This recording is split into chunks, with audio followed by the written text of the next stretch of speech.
कान खोल के सुनो, पूरी जिंदगी में सिर्फ एक बार रहमत दो आलम सल्लल्लाहु अलैहि वसल्लम अपने घर में दाखिल हुए मक्का मुकर्रमा में। उम्मुल मोमिनीन हजरत खदीजा आपकी बीवी थी और आप घर में जब आते थे तो कोई बाजार में घूम कर नहीं आते थे, गश्त में जाते थे, लोगों से बात करते थे, मुलाकात करते थे, दावत देते थे।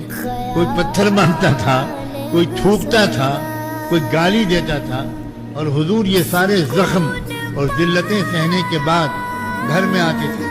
तब भी अपने गम को घर से बाहर रखना ये सुन्नत है। अपने टेंशन को घर से बाहर रखो। घर में रहने वाली औरतों को उस गम की सजा मत दो। तो आप मुस्कुराते हुए घर में दाखिल होते थे, सलाम करके घर में दाखिल होते थे। एक बार जिंदगी में ये हुआ कि सलाम भी करना भूल गए आप और मुस्कुराहट आपके चेहरे पर नहीं आई, क्योंकि बहुत जुल्म सहकर आप घर में दाखिल हुए थे। हजरत खदीजा ने देखा आपको और देखकर पूछा कि ए अल्लाह के रसूल, क्या खैरियत तो है, कैसे मिजाज है?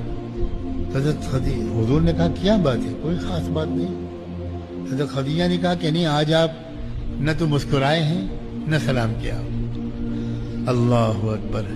लाखों दुरूद सलाम हो रहमत दो आलम सल्लल्लाहु अलैहि वसल्लम पर।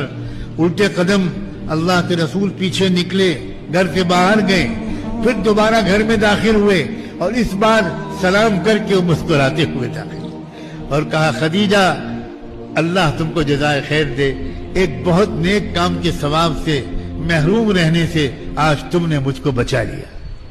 यह है इस्लाम।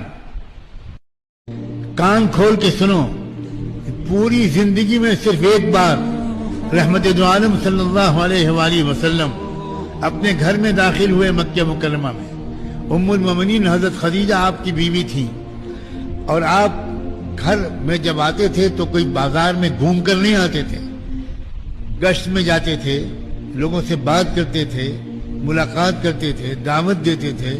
कोई पत्थर मारता था, कोई थूकता था, कोई गाली देता था, और हुजूर ये सारे जख्म और जिल्लतें सहने के बाद घर में आते थे। तब भी अपने गम को घर से बाहर रखना ये सुन्नत है। अपने टेंशन को घर से बाहर रखो। घर में रहने वाली औरतों को उस गम की सजा मत दो।